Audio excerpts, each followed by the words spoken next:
ஜெபம்.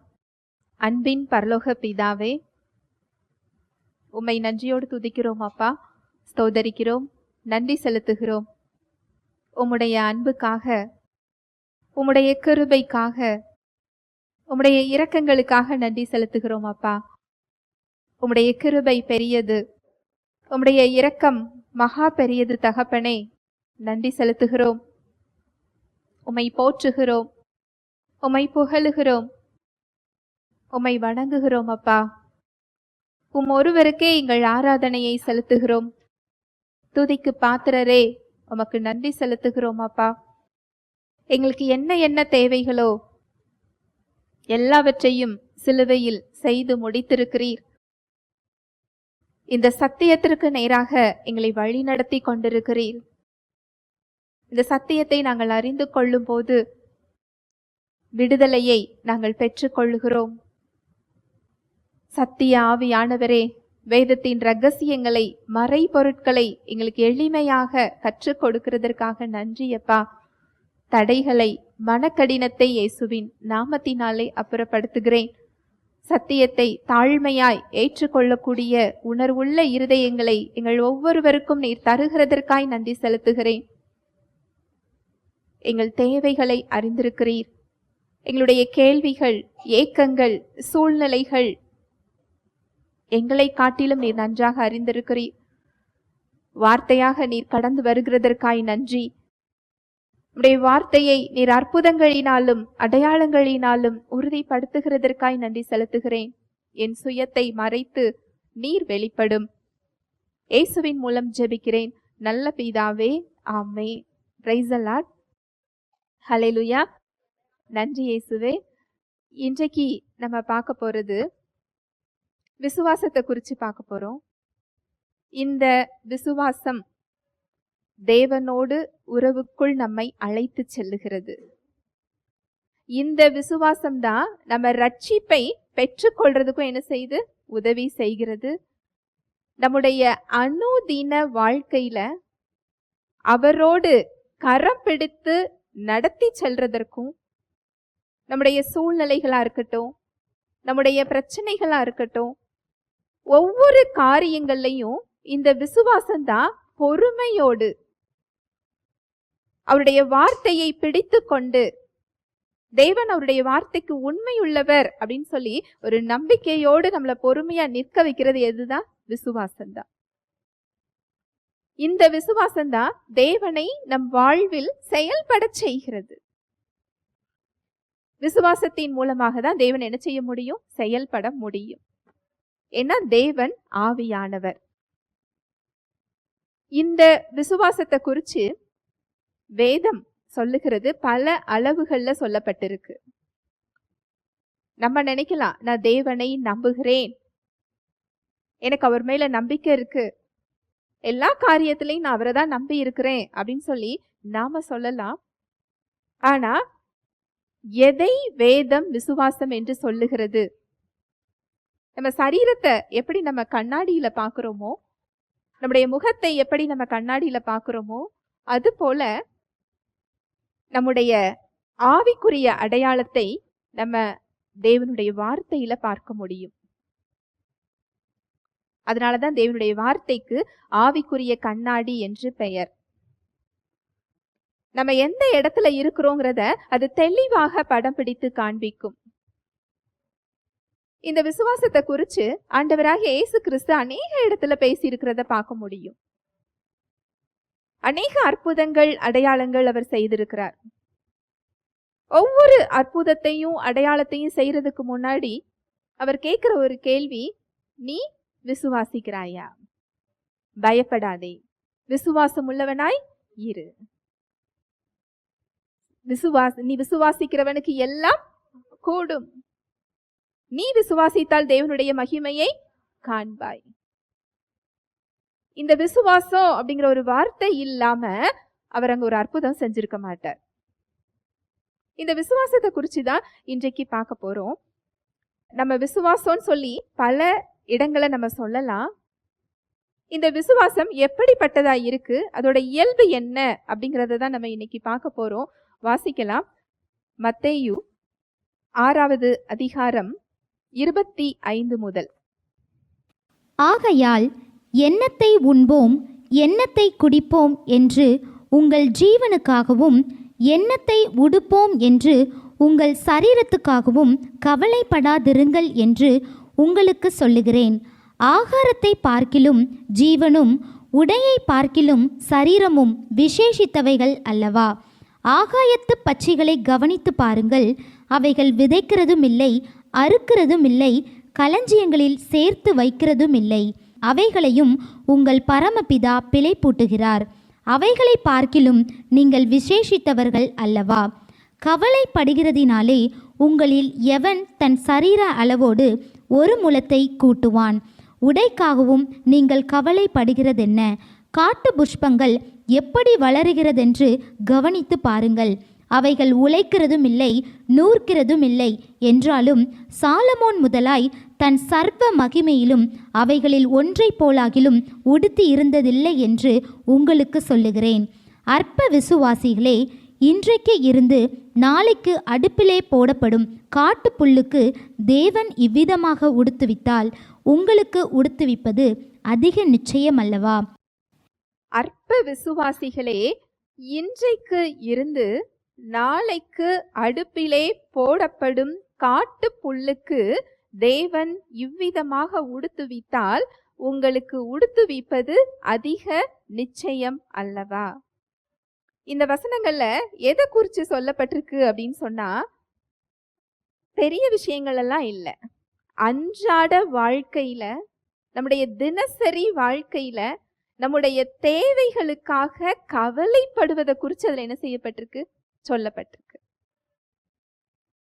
இப்படி கவலைப்படுறதுக்கு அங்க ஒரு பேர் சொல்றாரு ஆண்டவராகிய இயேசு கிறிஸ்து. அற்ப விசுவாசிகளே. நாம என்ன நினைக்கிறோம்? நான் தேவனை நம்புகிறேன், அவரை நான் விசுவாசிக்கிறேன்னு சொல்றோம். ஆனா அன்றாட தேவைகளுக்கு, நம்முடைய உணவுக்காகவும் உடைக்காகவும் இருக்கிற இடத்துக்காகவும் நம்முடைய அனுதின வாழ்க்கையில அடுத்த நிமிட தேவைக்காக கவலைப்படுறதுக்கு அங்க என்ன பெயர் சொல்றாரு? அற்ப விசுவாசிகளே. அற்ப விசுவாசி அப்படின்னு சொன்னா என்ன அர்த்தம் தெரியுமா? விசுவாசத்தில் கொஞ்சமாய் இருக்கிறவர்களே. ஹல்லேலூயா, பிரைஸ் தி லார்ட். இன்றைக்கு நம்மளை பார்த்தோம் அப்படிதான் சொல்றாரு. நான் விசுவாசிக்கிறேன் நம்ம சொல்றோம் இல்லையா? ஆனா அந்த கவலைப்படுகிறது விசுவாசம் இல்லை. அற்ப விசுவாசியா அதுல என்ன செஞ்சுக்கிட்டு இருக்கிறோம். ஒரு அன்றாட தேவைக்கு நாம தேவனை விசுவாசிக்க கற்றுக்கொள்ளல அப்படின்னா நம்மளால பெரிய விஷயங்கள்ல அவரை விசுவாசிக்க என்ன செய்ய முடியாது? கற்றுக்கொள்ள முடியாது.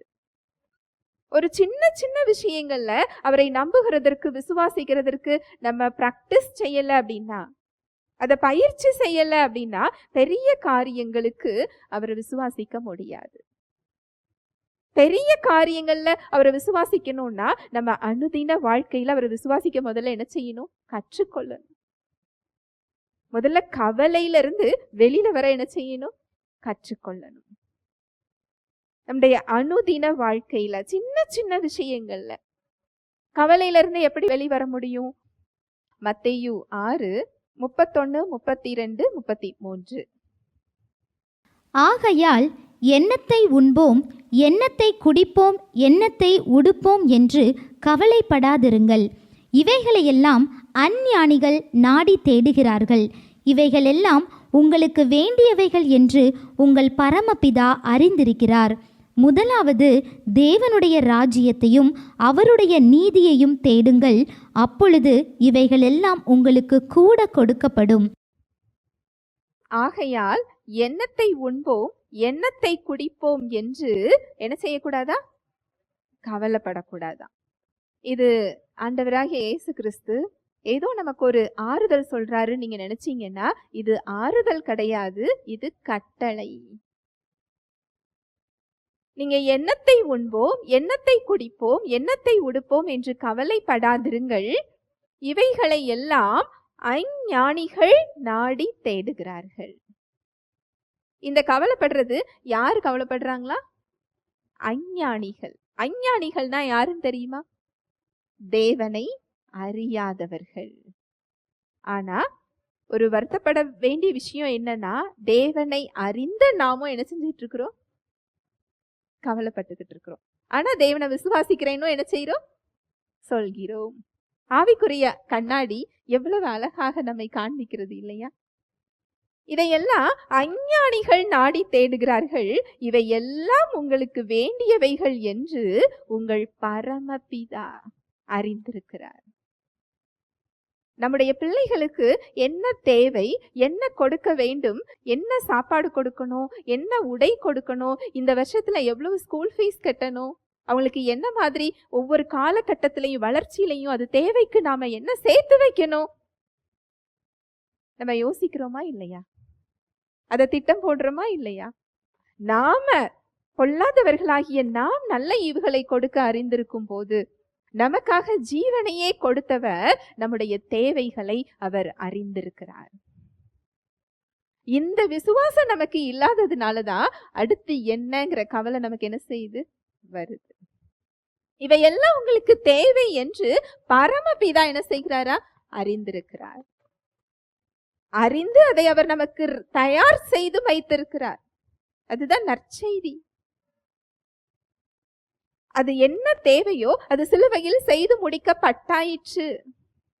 அதை உங்களுக்கு கொடுப்பதற்காக அவர் நமக்குள்ளே இருக்கிறார், உங்களுக்குள்ளே இருக்கிறார். உங்களை விட்டு விலகவும் இல்லை, உங்களை கைவிடவும் இல்லை. கைவிடாத நேசர், ஜீவனுள்ள தேவன் நமக்குள்ளே என்ன செய்து கொண்டிருக்கிறார்? இருக்கிறார். அடுத்த வசனம் சொல்லுது பாருங்க. இதை அறிந்து கொள்ளணும்னா முதலாவது தேவனுடைய ராஜ்யத்தையும் அவருடைய நீதியையும். உங்க நீதியை தேடாதீங்க. யார் நீதியை தேடணுமா? அவருடைய நீதி. நம்முடைய நீதியின் அடிப்படையிலேயே தேவனை பார்க்க போய் தான் அவர் ஒரு இரக்கம் இல்லாதவராக தெரிகிறார். அவருடைய நீதி என்னன்னு தெரிந்து கொண்டோம்னா அவருடைய அன்பு நமக்கு என்ன செஞ்சிடும்? புரிந்துவிடும். முதலாவது தேவனுடைய ராஜ்யத்தையும் அவருடைய நீதியையும் தேடுங்கள், அப்பொழுது இவைகள் எல்லாம் உங்களுக்கு கூட கொடுக்கப்படும். கவலையிலிருந்து வெளியில வருகிறதற்கு ரொம்ப தெளிவாக சத்தியம் என்ன செய்யப்பட்டிருக்கு? வழி சொல்லி கொடுக்கப்பட்டிருக்கிறது. கவலைப்படுகிறவர்களுக்கு வேதம் சொல்லுகின்ற பெயர் அற்ப விசுவாசி. நம்ம கவலையில இருந்தோம் அப்படின்னா நம்ம கொஞ்சம் விசுவாசத்துல என்ன செஞ்சுக்கிட்டு இருக்கிறோம்? இருந்து கொண்டிருக்கிறோம். இந்த கவலையிலிருந்து வெளியில வருகிறதற்கு இன்னொரு வழி சொல்லப்பட்டிருக்கு பாருங்க. பிலிப்பியர் 4:6-7. நீங்கள் ஒன்றுக்கும் கவலைப்படாமல் எல்லாவற்றையும் குறித்து உங்கள் விண்ணப்பங்களை ஸ்தோத்திரத்தோடே கூடிய ஜெபத்தினாலும் வேண்டுதலினாலும் தேவனுக்கு தெரியப்படுத்துங்கள். அப்பொழுது எல்லா புத்திக்கும் மேலான தேவ சமாதானம் உங்கள் இருதயங்களையும் உங்கள் சிந்தைகளையும் கிறிஸ்து இயேசுவுக்குள்ளாக காத்துக்கொள்ளும். நீங்கள் ஒன்றுக்கும் கவலைப்படாமல் எல்லாவற்றையும் குறித்து உங்கள் விண்ணப்பங்களை ஸ்தோத்திரத்தோடே கூடிய ஜெபத்தினாலும் வேண்டுதலினாலும் தேவனுக்கு தெரியப்படுத்துங்கள். அப்பொழுது எல்லா புத்திக்கும் மேலான தெய்வ சமாதானம் உங்கள் இருதயங்களையும் உங்கள் சிந்தனைகளையும் கிறிஸ்து இயேசுவுக்குள்ளாக காத்துக்கொள்ளும். நம்ம உண்மையிலேயே நம்முடைய பிரச்சனைகள்ல கவலைகள்ல நமக்கு சமாதானம் வேணும் அப்படின்னு சொன்னா அதை முதல்ல தேவன் கிட்ட என்ன செய்யணுமா? ஒப்படைக்கணும். அவருக்கு தெரியாமலாம் இல்ல. நான் சொல்லலாட்டி அவருக்கு தெரியாதா அப்படின்னு நீங்க கேள்வி கேட்டீங்கன்னா நிச்சயமா அப்படி இல்லை. நீங்க கேட்கிறதற்கு முன்னமே அவர் என்ன செய்திருக்கிறார்? அறிந்திருக்கிறார். உங்கள் வாயில் சொல் பிறவாததற்கு முன்னமே அது என்ன சொல்கிறது அவருக்கு என்ன செய்யும்? தெரியும். ஏன் சொல்லுகிறார் அப்படின்னு சொன்னா நீங்க அவரை மகிமைப்படுத்தி அவருக்கு நன்றி சொல்லி அந்த சூழ்நிலைகளின் மத்தியில் அவர் கொடுத்த வாக்குத்தத்தங்களை நீங்கள் விசுவாசத்தோடு பேசும் பொழுதுதான் அவரால் அந்த இடத்துல என்ன செய்ய முடியும்? செயல்பட முடியும். நீங்க அந்த விசுவாசத்தோடு பேச பேச உங்களுக்கு விசுவாசம் பெருகும். உங்க விசுவாசம் பெருகிற இடமும் அதுதான். நம்ம பிரச்சனைகளை சொல்லிதான் அவருக்கு தெரியணும்னு அவசியம் இல்லை. அவர் நமக்காக நம் வாழ்வில் செயல்படுவதற்காக அதை செய்ய சொல்லுகிறார். சமாதானத்தை நம்ம பெற்றுக்கொள்ளணும், பிரச்சனைக்கு மத்தியில கவலையில இருந்து வெளியில வரணும்னா முதல்ல அவர்கிட்ட என்ன செய்யணும்? ஒப்பு கொடுக்கணும். அப்பொழுதுதான் எல்லா புத்திக்கும் மேலான தேவ சமாதானமும். அந்த வசனத்தை வாசிக்கலாம். அப்பொழுது எல்லா புத்திக்கும் மேலான தேவ சமாதானம் உங்கள் இருதயங்களையும் உங்கள் சிந்தைகளையும் கிறிஸ்து இயேசுவுக்குள்ளாக காத்துக்கொள்ளும். எல்லா புத்திக்கும் மேலான தேவ சமாதானம் உங்கள் இருதயங்களையும் உங்கள் சிந்தனைகளையும் கிறிஸ்து இயேசுவுக்குள்ளாக காத்துக்கொள்ளும். 1 பேதுருல ஒரு வசனம் சொல்லப்பட்டிருக்கு, அவர் உங்களை விசாரிக்கிறவரான படியினால் உங்கள் கவலைகளை எல்லாம் அவர் மீது என்ன செஞ்சிருங்க, வைத்து விடுங்கள். வைத்து விடுங்கள். வைத்து விட்டு என்ன செய்யக்கூடாது, எடுக்கக்கூடாது. மறுபடி எடுத்தோம்னாலும் அவர் மேல நமக்கு என்ன இல்லை, விசுவாசத்தில் கொஞ்சமானவர்களேன்னு சொல்றாரு, அற்ப விசுவாசியேன்னு சொல்றாரு. கவலைப்படும் பொழுது நம்ம அந்த இடத்துல அற்ப விசுவாசத்தில் நின்று கொண்டிருக்கிறோம். இவைகள் தேவை என்று நம் பரமபிதா என்ன செய்திருக்கிறார், அறிந்திருக்கிறார். 2வது, இந்த அற்ப விசுவாசம் என்ன செய்யும் அப்படின்னு சொன்னா பயப்படும். வாசிக்கலாம், மத்தேயு 8:23 முதல். அவர் படவில் ஏறினபோது அவருடைய சீஷர்கள் அவருக்கு பின் சென்று ஏறினார்கள். அப்பொழுது படவு அலைகளினால் மூடப்படத்தக்கதாய் கடலில் பெரும் காற்று உண்டாயிற்று. அவரோ நித்திரையாயிருந்தார். அப்பொழுது அவருடைய சீஷர்கள் வந்து அவரை எழுப்பி, ஆண்டவரே, எங்களை இரட்சியும், மடிந்து போகிறோம் என்றார்கள். அதற்கு அவர், அற்ப விசுவாசிகளே, ஏன் பயப்படுகிறீர்கள் என்று சொல்லி எழுந்து காற்றையும் கடலையும் அதட்டினார். உடனே மிகுந்த அமைதல் உண்டாயிற்று. ஆண்டவராகிய இயேசு கிறிஸ்துவும் அவருடைய சீஷர்களும் ஒரு இடத்துல இருந்து இன்னொரு இடத்துக்கு படகுல போறாங்க. படகுல போகும்போது அங்க என்ன செய்யுது அப்படின்னு சொன்னா புயல் அடிக்கிறது. அந்த வசனத்தை பாருங்க, 23வது வசனம். அவர் படவில் ஏறினபோது அவருடைய சீஷர்கள் அவருக்கு பின் சென்று ஏறினார்கள். 24. அப்பொழுது படவு அலைகளினால் மூடப்படத்தக்கதாய் கடலில் பெரும் காற்று உண்டாயிற்று. அவரோ நித்திரையாயிருந்தார்.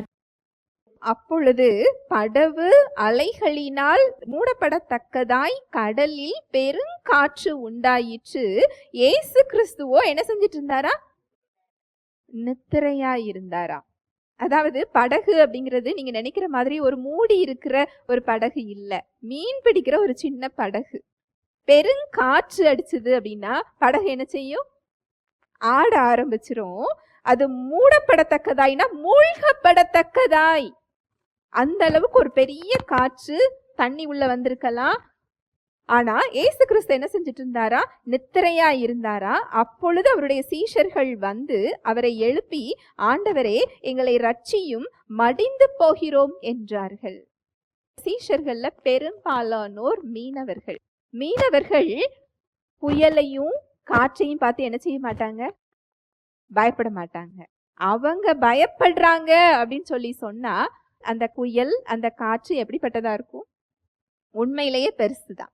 நாங்க மடிந்து போறோம்னு சொல்றாங்க, பயப்படுறாங்க.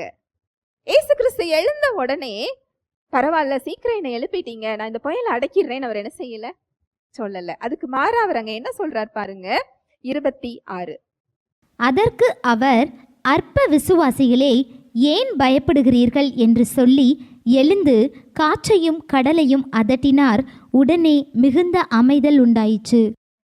சீஷர்கள் ஏன் பயப்படுறாங்க, அங்கு பெருங்காற்று புயல் அடிக்கிறது, படகு அமிழத்தக்க வகையில தண்ணி உள்ள வருது. இத பார்த்த உடனே மடிந்து போக போறோம், இறந்து போக போறோம்னு அவங்களுக்கு என்ன வருது, பயம் வருது. இந்த பயத்துக்கான காரணத்தை போக்கிவிட்டால் அவங்க பயம் என்ன செஞ்சிரும், போயிரும். நம்ம எல்லாம் அப்படிதான் நினைக்கிறோம் இல்லையா, நம்ம ஜெபமும் எப்படிதான் இருக்குது, அப்படிதான் இருக்கு. என் சூழ்நிலை மாறிவிட்டால் எனக்கு என்ன செஞ்சிரும், பயம் போயிரும். இந்த இடத்துல எனக்கு ஒரு தீர்வு வந்து விட்டால் நான் பயப்பட மாட்டேன். பிரச்சனைகள்ல ஒரு பயம், அது அடுத்து என்னவாகும் அப்படிங்கிற ஒரு பயம் நமக்கு வருவது இயற்கை. சீஷர்களுக்கும் அதுதான் என்ன செஞ்சது, வந்தது. அது சின்ன விஷயம்லாம் இல்ல, மடிந்து போகக்கூடிய அளவுக்கு ஒரு பெருங்காற்று, ஒரு புயல், ஒரு சூறாவளி கூட என்ன செஞ்சிருந்திருக்கலாம், இருந்திருக்கலாம். ஏசு கிறிஸ்து அங்கு புயலை அடக்கினாரா, நீங்க ஏன் பயப்பட்டீங்கன்னு கேட்டாரா? முதல்ல அவர் என்ன செஞ்சாரு? அந்த வசனத்தை வாசிங்க. 26. அதற்கு அவர், அற்ப விசுவாசிகளே, ஏன் பயப்படுகிறீர்கள் என்று சொல்லி எழுந்து காற்றையும் கடலையும் அதட்டினார். உடனே மிகுந்த அமைதல் உண்டாயிற்று. அதற்கு அவர், அற்ப விசுவாசிகளே. ரொம்ப ஆச்சரியமா இருக்கு இல்லையா? அவங்கெல்லாம் மீனவர்கள். அவங்களுக்கு புயலை பார்த்து என்ன வராது? பயம் வராது. அதன் கூடவே தான் அவங்க வளர்ந்திருப்பாங்க. அதுலதான் அவங்க தொழில அவங்க செஞ்சுக்கிட்டு இருப்பாங்க. அவங்க பயப்படக்கூடிய வகையில ஒரு புயல் அப்படின்னா நிச்சயமா அது ஒரு பெரிய புயல் தான். அப்படிப்பட்ட ஒரு புயலுக்கு மத்தியில படகு ஆடிக்கிட்டு இருக்கு. நாங்கெல்லாம் மடிந்து போகிறோம் எழுப்பி விட்டு இருக்கிறாங்க. அங்கு ஏசு கிறிஸ்து சொல்ற பதில், அற்ப விசுவாசிகளே. அப்போ இந்த கேட்டகரியில எத்தனை பேர் நம்ம வருவோம் இல்லையா? நான் சொல்றது புரியுதா? நம்ம பிரச்சனை உண்மைதான். ஒரு பெரும் சூறாவளியா இருக்கலாம், புயலா இருக்கலாம். இப்படி இருந்தா நான் பயப்படதானே செய்வேன். நம்முடைய கேள்வி நியாயமானதாக இருக்கலாம். ஆனா வேதம் சொல்லுகிறது அற்ப விசுவாசிகளே. ஏன் அப்படி சொல்றாரு? அதை மேற்கொள்ளக்கூடிய அவருடைய வார்த்தையும் ஆவியானவரும் நமக்குள் இருக்கிறார். அதை மேற்கொள்ளக்கூடிய ஒரு இயல்பை அவர் நமக்கு என்ன செய்திருக்கிறார்? கொடுத்திருக்கிறார். ஹல்லேலூயா, பிரைஸ் தி லார்ட். அடுத்து இந்த அற்ப விசுவாசம் என்ன செய்யும் சொல்லி பார்க்கலாம். மத்தேயு 14, 22, 23, 24.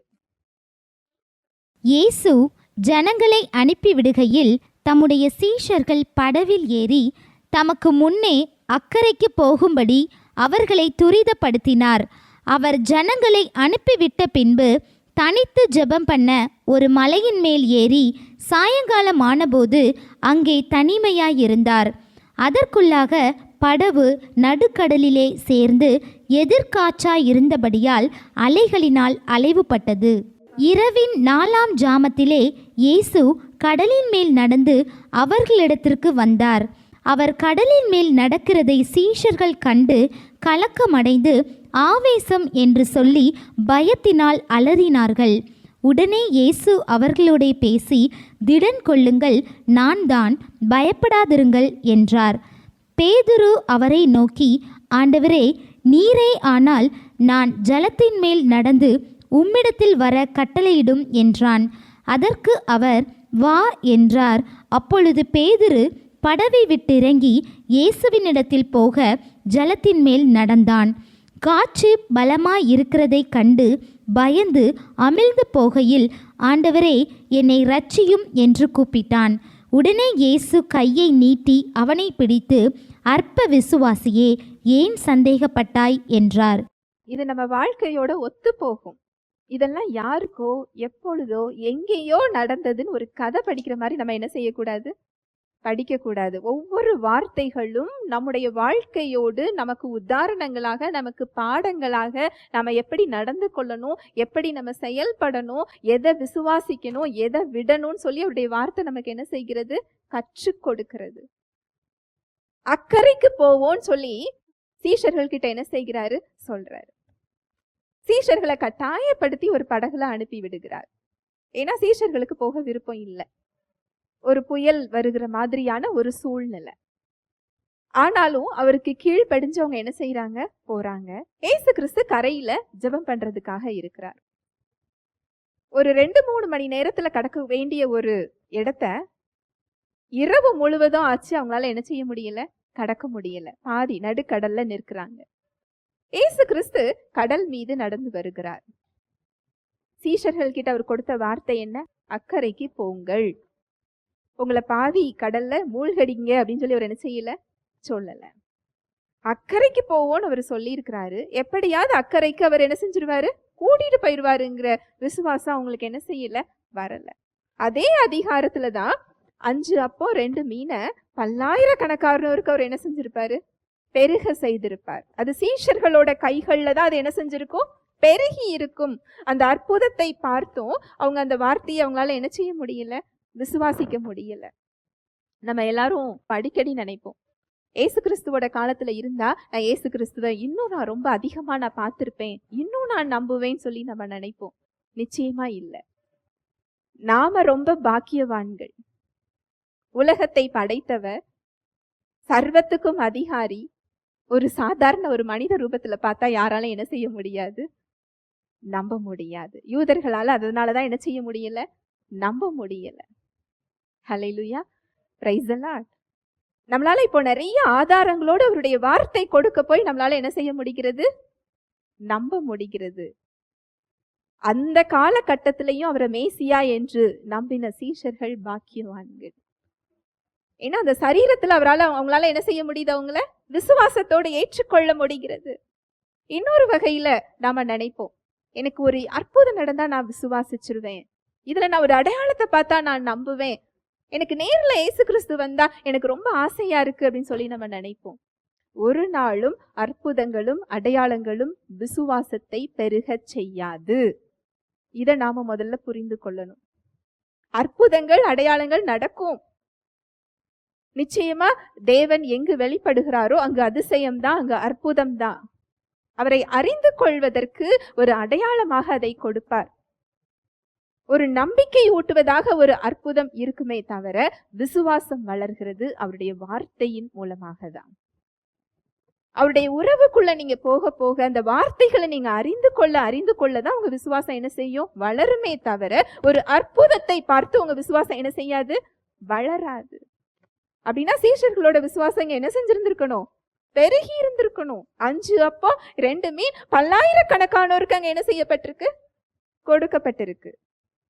அக்கறைக்கு போங்கன்னு சொல்லி அனுப்பி விடுகிறார். அங்க ஒரு அற்புதத்தை அந்த சீஷர்கள் என்ன செஞ்சிருந்திருக்கணும்? எதிர்பார்த்திருந்திருக்கணும். ஆனா ஏசு கிறிஸ்து அங்க நடந்து வருகிறத பார்த்து ஆவின்னு சொல்லி என்ன செய்யறாங்க? பயப்படுறாங்க. பயப்படாதீங்க, அது நான் தான் சொல்றாரு. பேதுரு சொல்றாரு, அது நீரே என்றால் நானும் வர கட்டளையிடும். நான் வரவா வேண்டாமான்னு அவர் என்ன செய்யல? கேட்கல. கேட்டிருந்தா ஒருவேளை ஏசு கிறிஸ்துவோட பதில் வேற மாதிரி இருந்திருக்கும். அவர் போகிறதுக்கு அவருக்கு சித்தம் இல்லாம இருந்திருக்கும். ஏன்னா அதுல போகக்கூடிய அளவுக்கு விசுவாசத்துல இவர் என்ன செஞ்சிருக்கல? வளரல. அது நீரே ஆனால் நானும் வர கட்டளையிடும். இதுல ஏசு கிறிஸ்து என்ன பதில் சொல்ல முடியும்னு நினைக்கிறீங்க? அது நான் இல்லைன்னு சொல்ல முடியுமா? முடியாது. அது அவர் தான். அங்க ஏசு கிறிஸ்து பதில் சொல்றதுக்கு அவர் வாய்ப்பே கொடுக்கல. இது போலதான் நம்ம அநேகர் ஜெபிக்கிறோம். அவர் பதில் சொல்றதுக்கு நம்ம என்ன செய்யறது இல்ல? வாய்ப்பே கொடுக்கறது இல்ல. எனக்கு கண்டிப்பா இது என்ன செய்யணும்? வேண்டும். சிலுவையில அவர் கொடுத்த பரிகார பலியில பாவத்திலிருந்து விடுதலை கொடுக்கப்பட்டிருக்கு, சாபத்திலிருந்து விடுதலை கொடுக்கப்பட்டிருக்கு, கட்டுகள்ல இருந்து விடுதலை கொடுக்கப்பட்டிருக்கு, இருளின் அதிகாரத்திலிருந்து விடுதலை கொடுக்கப்பட்டிருக்கு, சாத்தானுடைய அடிமைத்தனத்திலிருந்து விடுதலை கொடுக்கப்பட்டிருக்கு, தேவனுடைய பிள்ளையா நம்ம மாற்றப்பட்டிருக்கிறோம், வறுமையிலிருந்து நமக்கு விடுதலை கொடுக்கப்பட்டிருக்கு, பாவ பழக்கங்கள்ல இருந்து விடுதலை கொடுக்கப்பட்டிருக்கு. இதெல்லாம் தேவனுக்கு சித்தமா இல்லையா அப்படின்னு நீங்க யோசிக்கவே வேண்டாம். அதெல்லாம் நீங்க பெற்றுக்கொள்றதுதான் தேவனுடைய சித்தம். ஆனா ஒரு எதிர்காலத்தை குறித்து, இதுல நான் என்ன செய்யணும், இதை நான் செய்யவா வேண்டாமா, இதுல நாம அவருடைய சித்தத்தை என்ன செய்யணும்?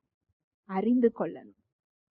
எனக்கு இதுதான் வேணும் அப்படின்னா வேற ஆப்ஷன் அவருக்கும் கிடையாது. ஆனா அது ஒரு சித்தம் இல்லை அப்படின்னா பேதுருவை போல விழுந்து எழுந்துதான் என்ன செய்வோம்? அதுல போக ஆரம்பிப்போம். அநேகரோட வாழ்க்கையில இது என்ன செய்யுது? நடக்கிறது. எதிர்காலத்தை குறித்து, ஒரு காரியத்தை தீர்மானிக்கணுங்கிறத குறித்து, பிள்ளைகளோட வளர்ச்சியை குறித்து, இல்ல செய்யற தொழில்கள்ல ஒரு தீர்மானம், ஒரு வழி என்ன தேர்ந்தெடுக்கிறது, இதெல்லாம் அவருடைய சித்தத்தை நம்ம என்ன செஞ்சுக்கணும்? அறிந்து கொள்ளணும். ஹல்லேலூயா, பிரைஸ் தி லார்ட். அங்க என்ன நடக்குது பாருங்க. அதற்கு அவர் வா என்றார். அப்பொழுது பேதுரு படவை விட்டிறங்கி இயேசுவின் இடத்தில் போக ஜலத்தின் மேல் நடந்தார். நல்லா பாருங்க, 30வது வசனம் சொல்லுது, காற்று பலமாய் இருக்கிறதை கண்டு. காற்று புயல் இல்லாமல் சாதாரணமாக இருந்தா ஒருவேளை பேதுருவால கடல்ல நடக்க முடிஞ்சிருக்குமோ? இல்ல. புயல் இல்லை என்றாலும் இருந்தாலும் ஒரு மனிதனால் தண்ணீரின் மீது என்ன செய்ய முடியாது? நடக்க முடியாது. புயல் அடித்து கொண்டிருக்கும் போதே பேதுரு பாதி தூரம் என்ன செய்கிறார்? நடந்து விடுகிறார். நல்லா கவனிங்க. புயல் அடித்து கொண்டிருக்கும் போதே அவர் பாதி தூரம் என்ன செய்கிறார்? போகிறார். அங்க 30வது வசனம் பாருங்க. காற்று பலமாயிருக்கிறதை கண்டு. அவர் பாதி தூரம் போறது இயேசு கிறிஸ்துவை பார்த்துக்கிட்டே போறாரு. வா அப்படின்னோடனே அவரை பார்த்துட்டு காலை தூக்கி என்ன செஞ்சிடறாரு? வைத்து விடுகிறார். அவருடைய கண்கள் இயேசு கிறிஸ்துவை பார்க்கும் வரைக்கும் அவரால் அந்த இயற்கைக்கு அப்பாற்பட்ட வல்லமையில என்ன செய்ய முடியுது? நிற்க முடிகிறது. அவர் இருக்கிறது ஒரு ரூமுக்குள்ள இல்ல, அவர் வெளியில கடல்ல புயல் அடித்து கொண்டிருக்கு. அங்க அலைகள் என்ன மாதிரி உயரமா வரும்? பெரிய பெரிய உயரமா வரும். அந்த அலைகள் அவரை என்ன செஞ்சிருக்கும்? ஆட்ட ஆரம்பிச்சிருக்கும். அந்த தண்ணி அவர் மேல என்ன செய்ய ஆரம்பிச்சிருக்கும்? பட ஆரம்பிச்சிருக்கும். அங்க இடி சத்தமும் மின்னல் சத்தமும் அவர் காதுக்கு என்ன செய்யும்? கேட்கும். காற்று பலமாய் வீசுகிறதை கண்டு அங்க என்ன நடக்குது? அந்த வசனத்தை வாசிக்கலாம். 30வது வசனம். காற்று பலமாய் இருக்கிறதை கண்டு பயந்து அமிழ்ந்து போகையில், ஆண்டவரே என்னை ரட்சியும் என்று கூப்பிட்டான். காற்று பலமாய் இருக்கிறதை கண்டு, பிரச்சனைய பார்த்த உடனே அங்க என்ன வருது? பயம் வருது. இவ்வளவு நேரமும் ஒரு பிரச்சனையில தான் இருந்தாரு. பாதி தூரம் போற வரைக்கும் எங்கதான் இருந்தாரு? பிரச்சனையில தான் இருந்தாரு. ஆனா கண்கள் எதை பார்த்துக்கிட்டு இருந்தது? இயேசு கிறிஸ்துவை. அங்க என்ன வரல? பயம் வரல. அந்த இயற்கைக்கு அப்பாற்பட்ட ஒரு சக்தி, அதுலதான் அங்க போய்கிட்டு இருக்கிறாரு. எப்போ பிரச்சனைய பார்த்தாரோ பயந்து என்ன செய்ய ஆரம்பிச்சிட்டாரா? அமிழ்ந்து போக ஆரம்பித்தார். ஏன் பயம் வருது? இவ்வளோ பெரிய புயல்ல என்னால நடக்க முடியுமா? இவ்வளோ நேரம் நடந்தது யார் வல்லமையில நடந்தாரு? தேவனுடைய வல்லமை. இதுக்கு மேல நடக்க போறதும் யார் வல்லமைதான்? அவருடைய வல்லமை தான். அங்க எப்போ சந்தேகம் வருகிறதோ அங்கு அமிழத் தொடங்குகிறார். இத பார்த்து அங்க இயேசு கிறிஸ்து என்ன சொல்றார் பாருங்க. 31வது வசனம். உடனே இயேசு கையை நீட்டி அவனை பிடித்து, அற்ப விசுவாசியே, ஏன் சந்தேகப்பட்டாய் என்றார். இவ்வளோ பெரிய புயல்ல அங்க அலை கொந்தளிக்குது, இடி மின்னல் சத்தம் வருது, கடல் மேல நின்னுகிட்டு இருக்கிறாரு. ஒரு இயற்கைக்கு அப்பாற்பட்ட ஒரு விஷயம். அந்த பிரச்சனைய பார்த்த உடனே சந்தேகம் வருமா? வராதா? வரும். பரவாயில்லப்பா, பாதி தூரம் நீ நடந்து வந்துட்ட, குட் அப்படியா சொன்னாரு? இல்ல. அற்ப விசுவாசியே, ஏன் சந்தேகப்பட்டாய்? அப்ப சந்தேகப்படுறதும் அற்ப விசுவாசத்தின் ஒரு கேரக்டர் தான். விசுவாசத்துல கொஞ்சமா இருக்கிறதோட ஒரு இயல்பு தான் என்னது? சந்தேகம். இந்த சந்தேகம் நம்மள என்ன செய்ய வைக்குதா? எந்த இடத்துல நிற்கிறோமோ அந்த இடத்தில் மூழ்க வைக்கிறது. நம்ம எப்பொழுதெல்லாம் நம்முடைய கண்கள் அவரை நோக்கி பார்க்கிறதோ, அப்படின்னா நான் ஜெபிக்கிறது மாத்திரம் நினைக்காதீங்க. ஜெபிக்கும் போது மாத்திரம் இல்ல, இதுல கண்கள்னு சொல்லப்பட்டிருக்கிறது உங்க சிந்தனைகளையும் சேர்த்து. நம்ம சிந்தனைகள்ல எப்பொழுதெல்லாம் அவருடைய வார்த்தையை நம்ம தியானித்து கொண்டு அதுல இணைந்து இருக்கிறோமோ, நம்மளால இயற்கைக்கு அப்பாற்பட்ட வல்லமையில என்ன செய்ய முடியும்? நடக்க முடியும். நல்லா கவனிங்க. அந்த கடல் அலை தண்ணி மேல என்னதான் செய்யும்? படதான் செய்யும். அந்த கர்ஜிக்கிற குரல் என்னதான் செய்யும்? கேட்கதான் செய்யும். அந்த இடி மின்னல் இதெல்லாம் கண்கள் பார்த்ததுன்னா என்ன செஞ்சிருவோம்? அமிழ்ந்துருவோம். நம்ம எதை பார்க்கணுங்கிறது அவருடைய கையில இல்ல. யார் கையில இருக்கு? நம்முடைய கையில இருக்கு. ஏன் சந்தேகப்பட்ட? ஏன் சொல்லப்பட்டிருக்கு தெரியுமா? யாக்கோபு 1:8 சொல்லப்பட்டிருக்கு. வாசிக்கலாம். இருமனமுள்ளவன் தன் வழிகளில் எல்லாம் நிலையற்றவனாயிருக்கிறான். அப்படிப்பட்ட மனுஷன் தான் கர்த்தரிடத்தில் எதையாகிலும் பெறலாம் என்று நினையாதிருப்பானாக. இரு மனமுள்ளவன் தன் வழிகளில் நிலையற்றவனாயிருக்கிறான். அப்படிப்பட்டவன் கர்த்தரிடத்தில் எதையாகிலும் பெறலாம் என்று என்ன செய்யக்கூடாதா? நினையாதிருப்பானாக. இரு மனங்கிறது பெருசா வேற ஒன்றும் இல்லை. விசுவாசிக்கவும் ஒரு மனம் செய்யும், ஒரு மனம் சந்தேகப்படும். அதனாலதான் பிரச்சனைக்கு மேல நம்மளால என்ன செய்ய முடியல? நடக்க முடியல. பிரச்சனைக்குள்ள என்ன செஞ்சிடறோம்? அமிழ்ந்து போகிறோம். எவ்வளவு அழகா படம் பிடிச்சு காண்பிக்கிறது இல்லையா? ரொம்ப அழகான ஒரு உதாரணம் இது. அவருடைய வார்த்தையை நீங்க பார்க்கும் பொழுது அவரை பாக்குறீங்க. அவருடைய வார்த்தையை உங்க சிந்தனையில வைக்கும் பொழுது அந்த விசுவாசமானது உங்களை பிரச்சனைக்கு மேல நிற்க வைக்கும். அந்த சத்தத்தை கேட்டு இடி மின்னல பார்த்து அதை நீங்க உணரதான் செய்வீங்க. அந்த உணர்வுகளுக்கு நீங்க செவி சாய்க்கும் பொழுது 2 மனமாகிறது. அங்கு சந்தேகம் வருகிறது. ஒரு மனம் விசுவாசம், ஒரு மனம் என்னது? சந்தேகம். இந்த 2 மனம் உள்ளவன் கர்த்தரிடத்துல இருந்து என்ன செய்ய முடியாதா? தர முடியாதா? ஏன்னா அந்த அவிசுவாசமானது தெய்வ வல்லமையை என்ன செஞ்சிடும்? தடுத்து விடும். அது ஒரு விதி. இதை நீங்க புரிஞ்சுக்கிட்டீங்க அப்படின்னு சொன்னா தேவனை குறை கூற மாட்டோம், அவர்கிட்ட அழுது புலம்ப மாட்டோம். ஒரு கரண்ட் எப்படி செயல்படுதுங்கிறது நமக்கு என்ன செய்யும்? தெரியும். அந்த காப்பர் ஒயர்ல தான் அது என்ன செய்யும்? அது கரண்ட்டை பாஸ் பண்ணும், மின் கடத்தும். ஒரு மரக்கட்டை மின்சாரத்தை என்ன செய்யாது? கடத்தாது. ஏன் நம்ம என்ன செய்ய மாட்டோம்? கேள்வி கேட்க மாட்டோம். ஏன் கரண்ட்டுக்கு இவ்வளோ பெரிய ஒரு இது நம்ம என்ன செய்ய மாட்டோம்? சொல்ல மாட்டோம். அதோட இயல்பு அது. அது போல தேவனுடைய இயல்பு அவரை விசுவாசிக்கிறது, அவரை செயல்பட வைக்கும். அவருக்கு எதிரான ஒரு காரியத்தை நீங்க நம்பும் போது நம்ம அவரை விசுவாசிக்காம தவறான ஒன்றை நாம் விசுவாசிக்கிறோம். மரணத்தை விசுவாசிக்கிறோம். திருடன் திருட வருவதை என்ன செய்கிறோம்? விசுவாசிக்கிறோம். நம்ம நம்பிக்கை இன்னொரு இடத்துல போயிருது. அதனால அவரால் அங்க என்ன செய்ய முடியறதில்ல? செயல்பட முடிகிறதில்லை. ஹல்லேலூயா, பிரைஸ் எல்லாம். அற்ப விசுவாசம்னா என்ன, அதோட இயல்பு என்னங்கிறத நம்ம பார்த்தோம். முதல்ல கவலைப்படுறதும் என்னதுதான்? அற்ப விசுவாசம்தான். பயப்படுறதும் எதுதான்? அற்ப விசுவாசம்தான். சந்தேகப்படுறதும் என்னதுதான்? அற்ப விசுவாசம்தான்.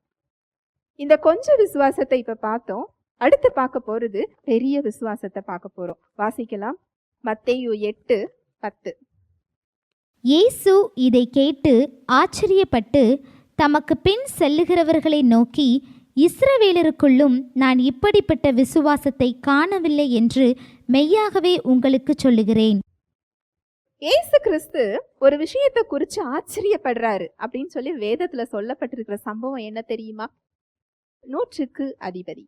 100க்கு அதிபதினா யாரு? அரசாங்க அதிகாரி. யூத மக்களை, இஸ்ரவேல் மக்களை ரோம அரசாங்கம் ஆட்சி செய்து கொண்டிருந்தது.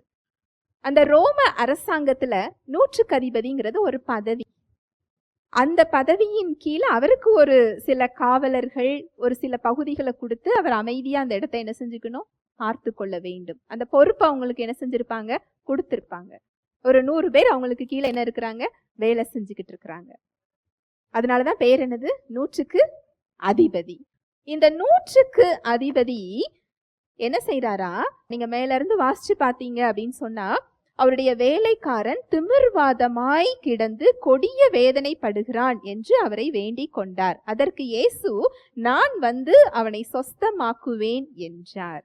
என்னோட வேலைக்காரன் மரண படுக்கையில இருக்கிறான்னு இன்னொரு இடத்துல போடப்பட்டிருக்கும். இதை கேட்ட உடனே இயேசு கிறிஸ்து என்ன சொல்றாரு? ஏன்னா எல்லாருமே என்னதான் சொல்றாங்க? அவர்கிட்ட வந்து என்ன தொட்டு சொஸ்தமாக்குங்க, என் மகளுக்கு சுகத்தை கொடுங்க, என் மகனுக்கு சுகத்தை கொடுங்க அப்படின்னு சொல்லி ஒவ்வொருவரும் சுகத்தை அவர்கிட்ட என்ன செஞ்சுக்கிட்டு இருக்கிறாங்க? கேட்டுக்கிட்டு இருக்கிறாங்க. இதை கேட்ட உடனே இயேசு கிறிஸ்து என்ன சொல்றாரு? சரிப்பா, உன் வீட்டுக்கு நான் என்ன செய்யறேன்? வருகிறேன். அடுத்த ஒரு பதில் சொல்றாரு பாருங்க. மத்தேயு 8:8 வசனம். 100க்கு அதிபதி பிரதியுத்தரமாக, ஆண்டவரே, நீர் என் வீட்டுக்குள் பிரவேசிக்க நான் பாத்திரன் அல்ல. ஒரு வார்த்தை மாத்திரம் சொல்லும், அப்பொழுது என் வேலைக்காரன் சொஸ்தமாவான். நான் அதிகாரத்துக்கு கீழ்ப்பட்டவனாய் இருந்தும் எனக்கு கீழ்ப்பட்டிருக்கிற சேவகரும் உண்டு. நான் ஒருவனை போவென்றால் போகிறான், மற்றொருவனை வாவென்றால் வருகிறான். என் வேலைக்காரனை இதை செய் என்றால் செய்கிறான் என்றான். உங்களுக்கு இன்னொரு விதமா சொல்றேன், இன்னும் எளிமையா புரியும். உங்களுக்கு கீழே ஒருத்தங்க வேலை பார்க்குறாங்க, அவங்களுக்கு மேல நீங்க இருக்கிறீங்க. நீங்க வான்னு சொன்னா அவர் என்னதான் செய்வாங்க? வரதான் செய்வாங்க. இந்த வேலையை செய்யினா அவங்க என்ன செய்வாங்க? செய்யதான் செய்வாங்க. இல்லப்பா முடிச்சிட்டியா போன்னு சொன்னா என்ன செய்வாங்க? போவாங்க. அததான் இங்க அவர் சொல்றாரு. 100க்கு அதிபதி பிரதியுத்தரமாக, நீர் என் வீட்டுக்குள் பிரவேசிக்க நான் பாத்திரன் அல்ல, எனக்கு தகுதி கிடையாது, அவ்வளோ தூரம் நீங்க வரணும்னு அவசியம் இல்லை, அந்த அதிகாரத்தை நான் அறிந்திருக்கிறேன். நீர் ஒரு வார்த்தை மாத்திரம் சொல்லும், எங்க இருந்து சொன்னாலும் பரவாயில்ல, ஒரு வார்த்தை மாத்திரம் சொல்லுங்க, என் வேலைக்காரன் என்ன செஞ்சிருவா? சொஸ்தமாயிருவா. அடுத்த ஒரு விஷயம் சொல்றார் பாருங்க, நான் அதிகாரத்துக்கு கீழ்ப்பட்டவனாய் இருந்தும், நான் ஒரு அரசாங்கத்துல நான் இருந்தாலும் எனக்கு கீழ்ப்பட்டு இருக்கிற சேவகர்கள் உண்டு. எனக்கு கீழே யார் இருக்கிறாங்க? சேவகர்கள் இருக்கிறாங்க. நான் போன்னு சொன்னா என்ன செய்வாங்க? போவாங்க. நான் வான்னு சொன்னா என்ன செய்வாங்க? வருவாங்க. இங்க என்ன சொல்ல வருகிறார் அப்படின்னா, நீர் சொன்னால் அது கீழ்ப்படியும். அந்த அதிகாரத்தை அவர் புரிந்து வைத்திருந்தார். இயேசு கிறிஸ்துவை விசுவாசிக்கிறார். நீர் சொல்ல ஆகும், நீர் கட்டளையிட நிற்கும். வரணும்ல அவசியம் இல்ல. இருந்த இடத்துல இருந்து ஒரே ஒரு வார்த்தை சொல்லும், என் வேலைக்காரன் சொஸ்தமாவான். இத சொன்னது யாரு அப்படின்னு சொன்னா, தேவனை அறியாத புறஜாதி. அவரை அறிந்த யூதர்கள் அவரை மேசியான்னு என்ன செய்யல? ஏற்றுக்கொள்ளல. உடனே அவர் திரும்பி பார்த்து சொல்றார் பாருங்க, இயேசு இதை கேட்டு ஆச்சரியப்பட்டு தமக்கு பின் செல்லுகிறவர்களை நோக்கி, இஸ்ரவேலருக்குள்ளும் நான் இப்படிப்பட்ட விசுவாசத்தை காணவில்லை. அவர் தொட்டுதான் சுகமாக்கணும்னு அவர் என்ன செய்யல? சொல்லல. ஒரு வார்த்தை சொல்லும். இதுதான் கிரேட் ஃபெய்த், பெரிய விசுவாசம். அந்த வார்த்தை எப்படிப்பட்ட வல்லமை உள்ளது! எதுவாக இருந்தாலும் சரி செய்யக்கூடிய உலகத்தை படைத்த ஆற்றல் அதில் இருக்கிறது. உருவாக்கும் ஆற்றல் இருக்கிறது, சீர் செய்கின்ற ஆற்றல் இருக்கிறது, பராமரிக்கின்ற ஆற்றல் இருக்கிறது. சொன்னவர் இன்னார் என்பதை அவர் அறிந்திருக்கிறார். அந்த அதிகாரம் என்னங்கிறத அவர் விசுவாசிக்கிறார்.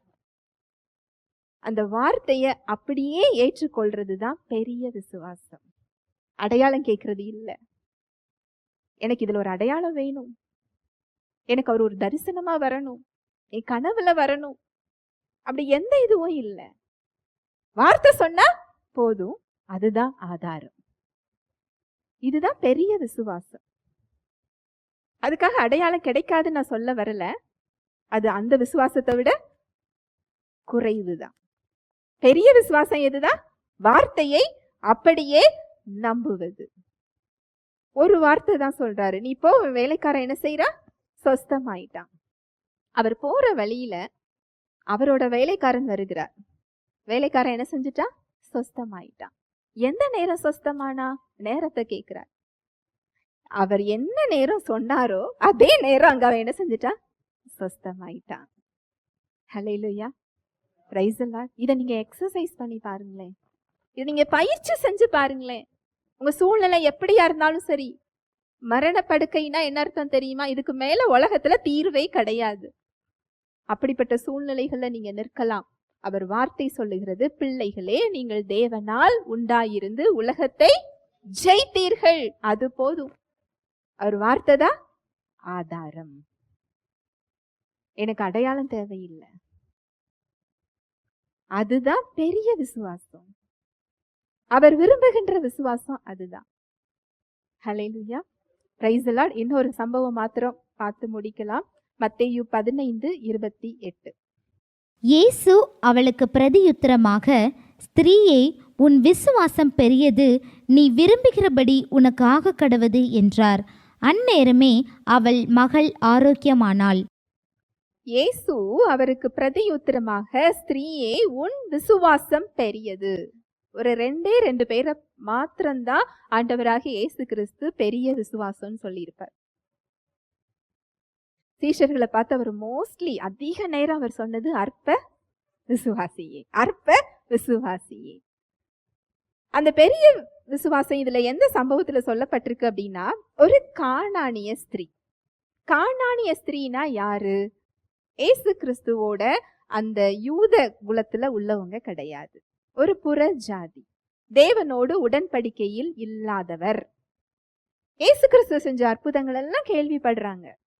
அவர் தொட்ட யாவரும் சொஸ்தமாகிறார்கள். அவர் சொன்ன யாவரும் சுகத்தை என்ன செஞ்சுக்கிறாங்க? பெற்றுக்கொள்றாங்க. இந்த அம்மாவுடைய மகள் கொடிய வேதனைப்படுகிறாள். மரணத்துக்கு ஏதுவான ஒரு வியாதி. என்ன வியாதி பாருங்க, 22வது வசனம். அப்பொழுது அந்த திசைகளில் குடியிருக்கிற கானானிய ஸ்திரீ ஒருத்தி அவரிடத்தில் வந்து, ஆண்டவரே, தாவீதின் குமாரனே, எனக்கு இரங்கும், என் மகள் பிசாசினால் கொடிய வேதனைப்படுகிறாள் என்று சொல்லி கூப்பிட்டாள். அடுத்து வாசிக்கலாம். அவளுக்கு பிரதியுத்தரமாக அவர் ஒரு வார்த்தையும் சொல்லவில்லை. அப்பொழுது அவருடைய சீஷர்கள் வந்து, இவள் நம்மை பின்தொடர்ந்து கூப்பிடுகிறாளே, இவளை அனுப்பிவிடும் என்று அவரை வேண்டிக் கொண்டார்கள். தாவீதின் குமாரனே அப்படின்னு சொல்லி பர்திமேயு கூப்பிட்டாரு. யாரு கூப்பிட்டா? பர்திமேயு.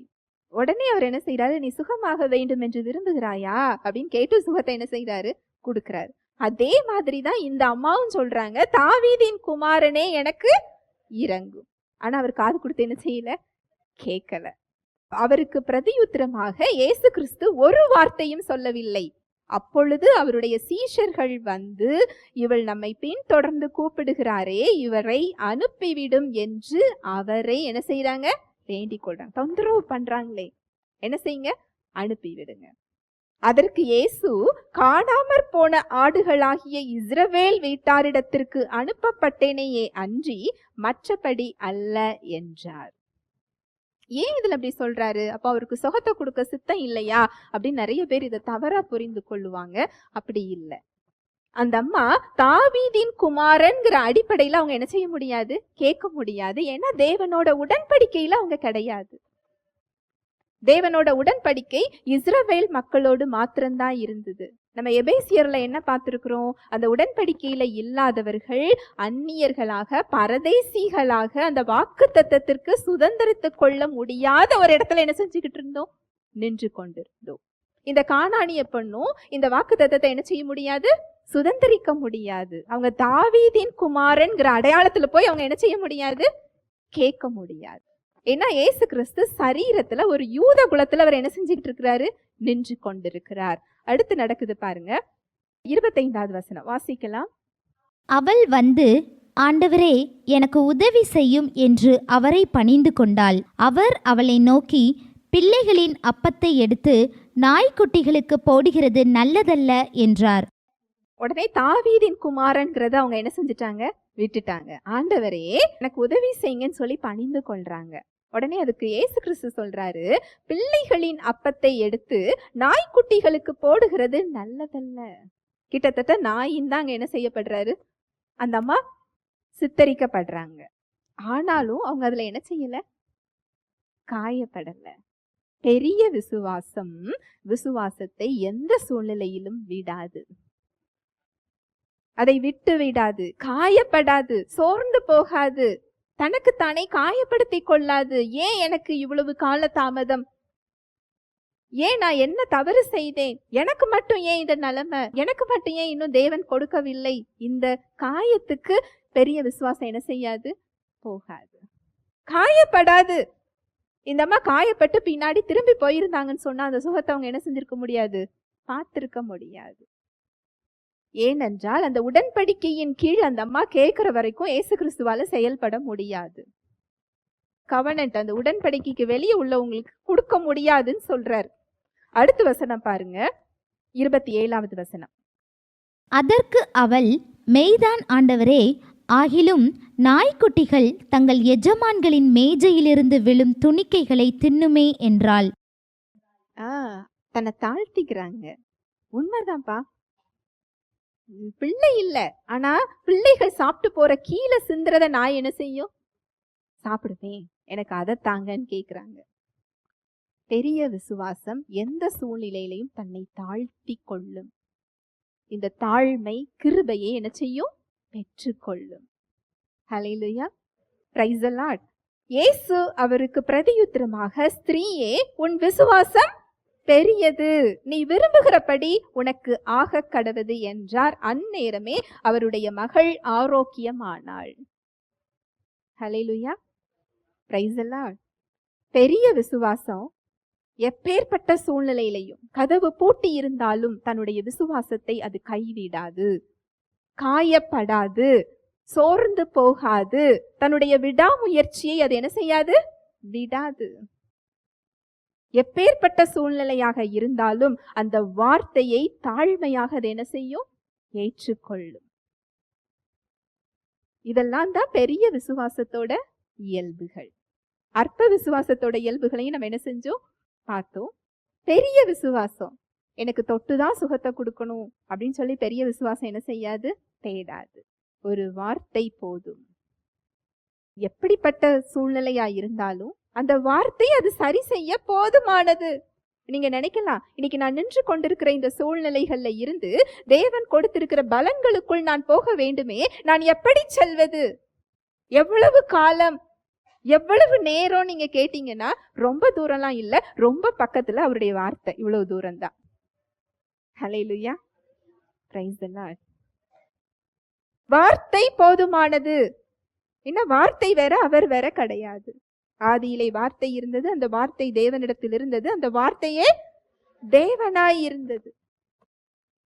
இந்த கானானிய ஸ்திரீ, அவர் காது கொடுத்து செவி சாய்க்காத மாதிரி இருக்கு, அங்க புறக்கணிக்கப்படுற மாதிரி இருக்கு, அவங்களுக்குள்ளான மரியாதை அந்த இடத்துல இல்ல.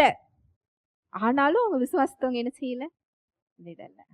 மரியாதைய பெரிய விசுவாசம் என்ன செய்யாது, எதிர்பார்க்காது. ஹல்லேலூயா, பிரைஸ் தி லார்ட். வழியே இல்லை என்றாலும் தன் விசுவாசத்தை அது கைவிடாது, சோர்ந்து போகாது. அந்த வார்த்தை என்ன சொல்லுகிறதோ தாழ்மையாக அதை பற்றி பிடித்துக் கொள்ளும். இதுதான் வேதம் பெரிய விசுவாசம் என்று சொல்லுகிறது.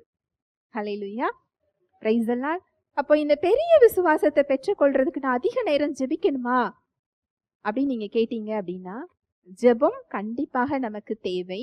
ஆனா விசுவாசம் ஜெபத்துல என்ன செய்யாது, வராது. ஜெபம்ங்கிறது தேவனோடு நமக்குள்ள உறவு. நம்ம முழங்கால் போட்டு ஜெபிக்கிறது மாத்திரம் இல்ல, எந்நேரமும் எப்பொழுதும் 24 மணி நேரமும் நாம் அவரோடு உறவாட முடியும். படுக்கும் போதும், நடக்கும் போதும், எழுந்திருக்கும் போதும், நாம் செல்லும் பொழுதும் அவரோடு பேசிக்கிட்டே என்ன செய்யலாம், போகலாம். அவருடைய வார்த்தையை நீங்க சிந்தனையில வச்சிருக்கிறீங்கன்னா அதுவும் ஜெபமே. அவரை தியானிப்பதும் ஜெபமே. நாம பேசி அவர் கேட்கிறது, அவர் பேசி நாம கேட்கிறது. இது ஒரு குறிப்பிட்ட டைம் மாத்திரம் கிடையாது. ஜெபம் ரொம்ப முக்கியம். ஆனா ஜெபத்துல விசுவாசத்தை என்ன செய்ய முடியாது, தர முடியாது. விசுவாசம் என்பது அவர் வார்த்தையில் இருக்கிறது. விசுவாசம் கேள்வியினாலே வரும், கேள்வி தேவனுடைய வசனத்தை கேட்க கேட்க வரும். தெளிவா சொல்லப்பட்டிருக்கு. விசுவாசம் எப்படி வருமா, தேவனுடைய வசனத்தை கேட்க கேட்க தான் வரும். நான் எப்படியாவது பெற்றுக்கொள்ளணும், நான் எப்படியாவது நான் நம்ப முயற்சி செய்கிறேன், இது விசுவாசம் இல்ல. நம்ப முயற்சி செய்யறதுக்கு பெயர் என்னது இல்ல, விசுவாசம் இல்ல. அவர் வார்த்தை சொன்ன அது நம்ப முடியுதோ முடியலையோ அது அப்படியே ஏற்றுக்கொள்றதுக்கு பெயர் தான் என்னது, விசுவாசம். அதை நம்ப செய்கிறதற்கான வல்லமையும் அந்த வார்த்தையில் இருக்கிறது. அது உங்களுடைய விசுவாசம் இல்லை. உங்க வல்லமையில நீங்க போராடாதீங்க. நிறைய பேர்கிட்ட பேசும் பொழுது எனக்கு இப்பேற்பட்ட விசுவாசம் இல்லையே அப்படிம்பாங்க. இல்லை இல்லை, இயேசு கிறிஸ்து கிட்ட என்ன விசுவாசம் இருந்ததோ அதே விசுவாசம், பவுலிடம் என்ன விசுவாசம் இருந்ததோ அதே விசுவாசம். பவுல் மேல போட்டிருந்த துணியை கொண்டு போய் நோயாளிகள் மேல போட்டாங்களா, நோயாளிகள் என்ன செஞ்சாங்க, சொஸ்தமானாங்க. பேதுருவோட போற நிழல்ல கொண்டு போய் நோயாளிகள் என்ன செஞ்சாங்களா, தடுக்க வச்சாங்களா. அவங்க என்ன செஞ்சாங்களா, சொஸ்தமானாங்க. அதே விசுவாசம், உலகத்தை படைத்த அதே விசுவாசம் உங்கள் ஒவ்வொருவருக்குள்ளும் இருக்கிறது. நீங்க இயேசு கிறிஸ்துவை இரட்சகராக நீங்க பெற்றிருந்தீங்கன்னா அந்த விசுவாசம் உங்களுக்குள்ளதான் இருக்குது. நாம எந்த அளவு அதை பயன்படுத்துறோங்கிறது தான், எந்த அளவு நீங்க அதை அறிந்து கொள்றீங்கிறது தான். அதுதான் அவர் சீஷர்கள்ட்ட சொல்றாரு, மத்தேயு 17:20. அதற்கு இயேசு, உங்கள் அவ்விசுவாசத்தினாலேதான். கடுகு விதையளவு விசுவாசம் உங்களுக்கு இருந்தால் நீங்கள் இந்த மலையை பார்த்து இவ்விடம் விட்டு அப்புறம் போ என்று சொல்ல அது அப்புறம் போகும்.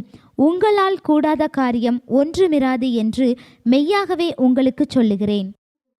கடுகு விதையளவு விசுவாசம் உங்களுக்கு இருந்தால் நீங்க மலைய பார்த்து பெயர்ந்து போக சொல்றதுக்கு உங்களுக்கு மலையளவு விசுவாசம் தேவையில்லை.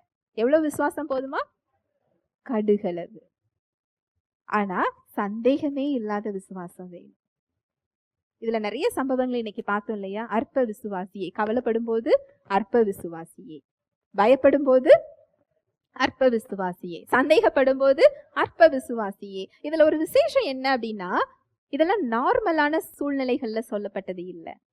சந்தேகம் கொள்ளும்படியான சூழ்நிலை, பயப்படும்படியான சூழ்நிலை, கவலைப்படும்படியான சூழ்நிலையில நம்ம கவலைப்படக்கூடாது, பயப்படக்கூடாது, சந்தேகப்படக்கூடாது. எப்படி இது முடியும்? ஏன்னா அவருடைய வார்த்தை நமக்கு கொடுக்கப்பட்டிருக்கிறது. கடுகளவு விசுவாசம் இருந்தா போதும். நீ மலையை பார்த்து பெயர்ந்து போன்னு சொன்னா அது என்ன செய்யும், போகும். மழை போகலைன்னா தான் நமக்கு சந்தேகம் வரணும். மழை போகுமாங்கிற சந்தேகம் நமக்கு என்ன செய்யக்கூடாது? வரக்கூடாது. நான் சொல்லிக்கிட்டே தான் இருக்கிறேன் மழையை பார்த்து, ஆனா போகலையே அப்படின்னு நீங்க சொல்லலாம். இன்னைக்கு எடுத்த சத்தியத்தின்படி எந்த கேட்டகரியில நாம நின்றுகிட்டு இருக்கிறோம்? உங்களுக்கே அந்த இடம் புரிஞ்சிருக்கும் இல்லையா? எந்தெந்த இடத்துல நான் மாறணும், எந்த இடத்துல நான் வளரணும், அதுக்கு ஒரு விளக்கத்தையும் அவர் சொல்றார் பாருங்க. மத்தேயு 13:31-32. வேறொரு உவமையை அவர்களுக்கு சொன்னார். பரலோக ராஜ்யம் கடுகு விதைக்கு ஒப்பாயிருக்கிறது. அதை ஒரு மனுஷன் எடுத்து தன் நிலத்தில் விதைத்தான். அது சகல விதைகளிலும் சிறியதாயிருந்தும் வளரும்போது சகல பூண்டுகளிலும் பெரியதாகி ஆகாயத்து பறவைகள் அதன் கிளைகளில் வந்து அடையத்தக்க மரமாகும் என்றார். பரலோக ராஜ்யம் கடுகு விதைக்கு ஒப்பாய் இருக்கிறது. அவருடைய வார்த்தை கடுகு விதைக்கு ஒப்பாக தான் என்ன செய்யப்பட்டிருக்கு? சொல்லப்பட்டிருக்கு. ஒரு மனிதன் எடுத்து தன் நிலத்தில் விதைத்தான்னா தன்னோட இருதயத்துல என்ன செய்றா? விதைக்கிறான். அது சகல விதைகளிலும் சிறியதாயிருந்தும் வளரும் போது சகல பூண்டுகளிலும் பெரிதாகி ஆகாயத்து பறவைகள் அதன் கிளைகளில் வந்து அடையத்தக்க மரமாகும். அவருடைய வார்த்தையை எடுத்து உங்கள் இருதயங்களில் விதைக்க சொல்லுகிறார். அவரோடு நேரம் செலவழிக்க சொல்லுகிறார். அந்த வார்த்தையை தியானிக்க சொல்லுகிறார். இப்ப கொஞ்ச நேரத்துக்கு முன்னாடி பார்த்தோம் இல்லையா, ஜெபம்னா என்னன்னு சொல்லி. அவரோடு நம்ம பேசும் பொழுது, நடக்கும் பொழுது, உட்காரும் பொழுது, வேலை செய்யும் பொழுதெல்லாம் அவரோட பேசிக்கிட்டு இருக்கிற ஒரு அனுபவம். அவரோடு ஜெபிக்க நேரம் கொடுக்கிறது, இந்த வார்த்தையை தியானிக்க நேரம் கொடுக்கிறது, அவருடைய வார்த்தையை வாசிப்பது, சத்தியத்தை கேட்பது, இதெல்லாம் தான் அந்த கடுகு விதை விதைக்கப்பட்டு அது செடியாகி அது முளைவிட்டு அது மரமாகி அது ஒரு பெரிய விருட்சமாக அது என்ன செய்யும்? மாறும். உங்களுடைய விசுவாசம், அற்ப விசுவாசம் பெரிய விசுவாசமாக மாற முடியும். ஏன்னா அதோட இயல்பு உங்களுக்குள்ள என்ன செய்யப்பட்டிருக்கு? கொடுக்கப்பட்டிருக்கு. ஏசு கிறிஸ்துவோட விசுவாசம் தான் நமக்கும் கொடுக்கப்பட்டிருக்கு. எந்த அளவுக்கு சத்தியத்தை தெரிஞ்சுக்கிறீங்களோ, கிறிஸ்துவுக்குள்ள நீங்க யாரு, ஏன் தேவன் மாம்சத்துல வெளிப்பட்டார், சத்தியம் என்னை குறித்து என்ன சொல்லுகிறது, என் சூழ்நிலைகளை குறித்து என்ன சொல்லுகிறது, நான் நின்று கொண்டிருக்கிற பிரச்சனைகளை குறித்தது என்ன சொல்லுகிறது, ஏசுங்கிற நாமத்தோட வல்லமை என்ன, அவர் எப்படி செயல்படுவார், அவருடைய அன்பு என்ன, என்னை என்ன விதமாக அவர் நேசித்திருந்தால் அவருடைய ஸ்தானத்தை விட்டு இறங்கி அடிமையாக இறங்கி வருவார், என்னை தேடி வருவார், எனக்காக அவர் வைத்திருந்த எல்லாவற்றையும் அவர் கொடுத்திருப்பார். தன் ஜீவனையே என்ன செஞ்சிட்டாரு? கொடுத்து விட்டார். இதுக்கு மேல அவர் கொடுக்கிறதுக்கு அவர் கரங்களே ஒன்றுமே இல்லை. அவருடைய ஜீவனையே கொடுத்தவர். நம்ம எப்படி அவர் கைவிடுவார்? அந்த அன்பு புரிந்ததுன்னா உங்க சூழ்நிலைகள்ல பயம் வராது, சந்தேகம் வராது, கவலை வராது. நம்ம ஆவியில உள்ள சமாதானம் வெளிப்பட ஆரம்பிச்சிரும். ஏசு கிறிஸ்துவை நீங்க அறிந்து கொள்ள உங்க விசுவாசம் வளர வளர உங்க சூழ்நிலைகள்ல அதை பயிற்சி செய்யுங்க. ஒரு சின்ன தலைவலிக்கு பயிற்சி செய்யுங்க. ஒரு விஷயத்தை குறிச்சு ஒரு கவலை வருதா, அந்த கவலையை அவர்கிட்ட ஒப்படைச்சிட்டு அதை யோசிக்காதீங்க. அந்த கவலை உங்க ஞாபகத்துக்கு வரும்போதெல்லாம் நன்றி சொல்லுங்க. என் சார்பில் நீங்க விசாரிச்சுக்கிட்டு இருக்கீங்கப்பா, நன்றி. என் சார்பில் நீங்க செயலாற்றி கொண்டு இருக்கிறீங்க, நன்றி. என் தேவைகளை நீங்க சந்திச்சிட்டீங்க, நன்றி. அந்த கவலையை அவர்கிட்ட ஒப்படைச்சு பாருங்க. இந்த சின்ன விஷயத்துல நீங்க பயிற்சி செஞ்சாதான் பெரிய விஷயத்துல அவரை உங்களால என்ன செய்ய முடியும்? நம்ப முடியும். உங்க சந்தேகத்தை எப்படி மேற்கொள்ள முடியும்? பேதுரு ஏசு கிறிஸ்துவ பாக்குற வரைக்கும் எது மேல நடந்தாரா? கடல் மேல நடந்தார். எப்போ அவர் இடி முழக்கத்தை கண்டாரோ பிரச்சனைக்குள்ள என்ன செய்யறாரு? போறாரு. பிரச்சனையை பார்த்தா நம்ம என்னதான் செய்வோம்? அவிழ்ந்து போகதான் செய்வோம். அப்ப ஏன் பிரச்சனையை பார்க்கணும்? எதை பார்க்கணும்? வார்த்தைய பார்க்கணும். இன்னைக்கு நம்ம பார்த்த சம்பவங்கள் சின்ன விஷயங்கள் அல்ல. அவங்களோட சூழ்நிலை வேறையா இருக்கலாம், அதே போல நாம வேற சூழ்நிலைகள்ல நின்று கொண்டிருக்கலாம். நம்முடைய கண்கள், நம்முடைய சிந்தனைகள் அவரையே நோக்கி பார்க்கும் பொழுது நம்ம சந்தேகம் அங்கு போய்விடும். முழுமையான விசுவாசமாக அது மாறிவிடும். அதுவும் அவருடைய வல்லமை தான், நம்மளுடைய வல்லமை கிடையாது. விசுவாசத்தை பெற்றுக்கொள்ள போராடாதீங்க. அது நமக்கு என்ன செய்யப்பட்டிருக்கு? கொடுக்கப்பட்டிருக்கு. நீங்க ரட்சிப்பை பெற்றுக்கொள்ளும் போதே அவருடைய விசுவாசத்துலதான் பெற்றிருக்கிறீங்க. நம்ம பலத்துல ரட்சிப்பை என்ன செய்யல? பெறல. கிருபையும் அவருடையது, ரட்சிப்பும் அவருடையது, விசுவாசமும் அவருடையது. அதனாலதான் அதுக்கு பேரு கிருபை, தேவனுடைய ஈவு. ஒருவரும் பெருமை பாராட்டாத படிக்கு இது தேவனுடைய கிருபையாய் இருக்கிறது, பரிசாக அது இருக்கிறது. ஹல்லேலூயா, பிரைஸ் தி லார்ட். நம்மால் செய்ய முடியாததை அவர் செய்து முடித்து விட்டார். நம்மால் செய்யக்கூடியதை அவர் நம் கரங்களில் கொடுத்திருக்கிறார். அவரை அறிந்து கொள்ள சொல்லுகிறார், அவரோடு நேரம் கொடுக்க சொல்லுகிறார், அவருடைய வார்த்தைகளை நம் சிந்தனைகளை வைத்துக் கொள்ள சொல்லுகிறார். இது கஷ்டமா? ரொம்ப எளிமையானது. ஏன் சொல்றாரு? நீ வருத்தப்படாதப்பா, உன் சுமைய நீ யாக்கிட்டத்தா, ஏன் கிட்டத்தா. என்னோட நுகம் மெதுவா இருக்குது, என்னோட சுமை லகுவா இருக்குது. அவருடைய வார்த்தையை நம்ம பாரம்னு நினைக்கிறோம். அது பாரம் அல்ல, நம்முடைய சுமையை நீக்கக்கூடிய லகுவான ஒரு விஷயம். அது உங்க சுமையை அது எடுத்துரும். ஹல்லேலூயா, பிரைஸ் தி லார்ட். ஒரே ஒரு சாட்சி மட்டும் நான் சொல்லி முடிக்கிறேன். போன வாரம் நம்ம பிரேயர் டீம்ல ஒரு சகோதரி சொன்னாங்க, ஒரு சகோதரிக்கு கேன்சர், அவங்களோட 3 பகுதிகளில் கேன்சர், கண்கள்ல கேன்சர் வர்றது ரொம்ப ரேர் அப்படின்னு சொல்லி டாக்டர் சொன்னாராம். அதாவது ரொம்ப கிரிட்டிக்கலான ஒரு கண்டிஷன், டாக்டரால முடியாதுன்னு சொல்லப்படுற ஒரு இடம். அந்த சகோதரிக்கு அந்த சத்தியத்தை கொடுத்து, அந்த வார்த்தைகளெல்லாம் சொல்லி கொடுத்து, அவங்கள கேட்க வைக்கிறது, அவங்கள எழுத வைக்கிறது, இதெல்லாம் சொல்லி கொடுக்க அதை ரொம்ப தாழ்மையா அவங்க ஏற்றுக்கொண்டாங்களாம். எப்பொழுதுமே ஒரு பெரிய விசுவாசத்துக்கு நீங்க போகணும்னா உங்க இருதயம் தாழ்மையா செய்யணும், இருக்கணும். அந்த வார்த்தை நம்ம உணர்ந்தாலும் சரி, உணரவில்லை என்றாலும் சரி, நம்பினாலும் சரி, நம்ப முடியவில்லை என்றாலும் சரி, வார்த்தை சொன்னா அதை நான் எப்படியாவது பிடித்து கொள்ளணுங்கிற ஒரு இருதயம் இருக்கிறவங்களால தான் அதை என்ன செய்ய முடியும், பெற்றுக்கொள்ளவும் முடியும். அவங்க ரொம்ப தாழ்மையா கேட்க ஆரம்பிச்சாங்க, அதை எழுதுனாங்க. ஒவ்வொரு வாரமும் அவங்க ஹாஸ்பிட்டல் மருத்துவமனைக்கு செல்லும் போது, நல்ல கவனிங்க, ஒவ்வொரு வாரமும் ரிப்போர்ட்ல மாற்றம், இம்ப்ரூவ்மெண்ட். ஒரு நாள் இருந்தது போல இன்னொரு நாள் என்ன செய்யல, இல்ல. அப்படிதான் இருக்கும். தேவனோட வார்த்தை உள்ள செல்லும் பொழுது அவருடைய வல்லமை உள்ளே செல்கிறது, அவருடைய சுகம் அங்க வெளிப்பட ஆரம்பிக்கும். கடந்த வாரத்துல என்ன ரிப்போர்ட் அப்படின்னா, அவங்க கண், அவங்களுடைய முதுகு எலும்பு, இன்னொரு உறுப்பு நுரையீரல் நினைக்கிறேன், இந்த 3 இடத்துலையும் கேன்சர் இல்ல, கேன்சர் இருந்த இடத்துல தழும்பு தான் இருக்குதுன்னு ரிப்போர்ட்டா. ஹல்லேலூயா, பிரைஸ் தி லார்ட். இது சின்ன சாட்சி இல்ல, அந்த 100க்கு அதிபதி போலதான், மரண வியாதி தான். ஒரு வார்த்தை சொல்லும், என் வேலைக்காரன் என்ன செஞ்சிருவா, சொஸ்தமாயிருவா. அவரோட வார்த்தை தான் அந்த கேன்சர் செல்கள் எல்லாம் அழித்து அங்க தழும்பு மட்டும்தான் இருந்துதான். எவ்வளோ பெரிய ஒரு சாட்சி இல்ல? அந்த சகோதரி சொன்னது என்ன அப்படின்னா, அவருடைய தழும்புகளால நான் என்ன செஞ்சுட்டேன், சுகமாயிட்டேன். அந்த தழும்பு தான் அங்க என்ன செய்யுது, தெரிகிறது. ஹல்லேலூயா, பிரைஸ் தி லார்ட். இன்னைக்குள்ள சத்தியம் உங்களுடைய கண்களை தெளிய வைக்கிறதாக இருக்கும். உங்க எல்லா பிரச்சனைகளுக்கும் தீர்வு அவருடைய வார்த்தையில் இருக்கிறது. அதை எடுத்து கேட்க ஆரம்பிங்க, தியானிக்க ஆரம்பிங்க, அவரோட நேரம் செலவழிக்க ஆரம்பிங்க. நம்முடைய அற்ப விசுவாசம் பெரிய விசுவாசமாக என்ன செய்யும், மாறும். ஹல்லேலூயா, பிரைஸ் தி லார்ட். ஜெபிக்கலாம். அன்பின் தகப்பனே, உம்மை நன்றியோடு துதிக்கிறோம் அப்பா, ஸ்தோத்தரிக்கிறோம், நன்றி செலுத்துகிறோம். உம்முடைய அன்புக்காக, கிருபைக்காக நன்றி அப்பா. உடைய வார்த்தையை எங்களுக்கு இன்று கற்றுக் கொடுத்திருக்கிறீர்.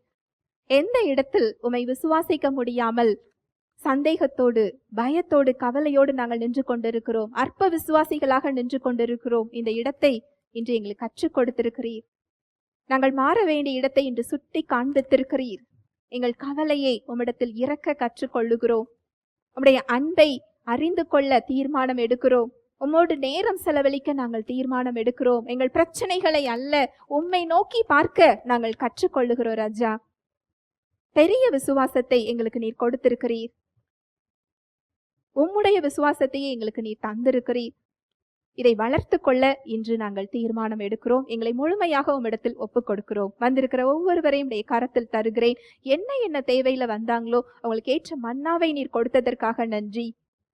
அவர்களோடு நீர் பேசியதற்காக, இடைப்பட்டதற்காக நான் நன்றி செலுத்துகிறேன். ஒவ்வொருவரது சரீரத்துக்கும் ஒரு விலை கொடுத்திருக்கிறீங்க.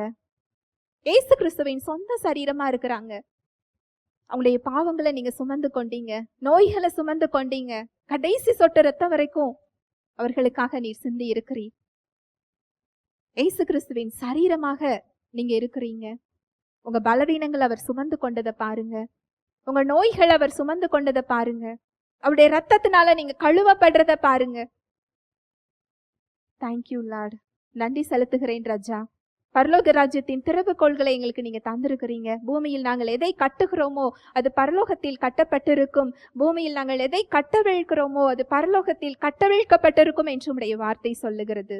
இயேசுவின் நாமத்தினாலே ஒவ்வொரு சரீரத்தில் உள்ள பலவீனத்தின் ஆவிகள், உறுப்புகளை முடக்கி வைக்கின்ற, பிரச்சனைகள்ல கட்டுகளை கொடுக்கின்ற சாப கட்டுகள், பாவ கட்டுகள் எல்லாவற்றையும் இயேசுவின் நாமத்தினாலே வேரோடு பிடுங்கி கட்டி நான் கடலில் எறிகிறேன். சிலுவையில் நீர் கொடுத்த தெய்வ சுகத்தை, தெய்வ சமாதானத்தை, தெய்வ ஆசீர்வாதத்தை இயேசுவின் நாமத்தினாலே கட்டவிழ்கிறேன்.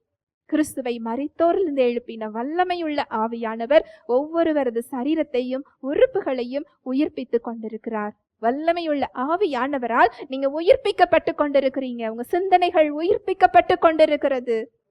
இயேசுவின் தழும்புகளால சுகமாக்கப்பட்டீங்க. இயேசுவின் நாமத்தினால முழுமையான விடுதலையை பெற்றுக்கொண்டீங்க. இயேசுவின் மூலம் ஜெபிக்கிறேன் நல்ல பிதாவே, ஆமென்.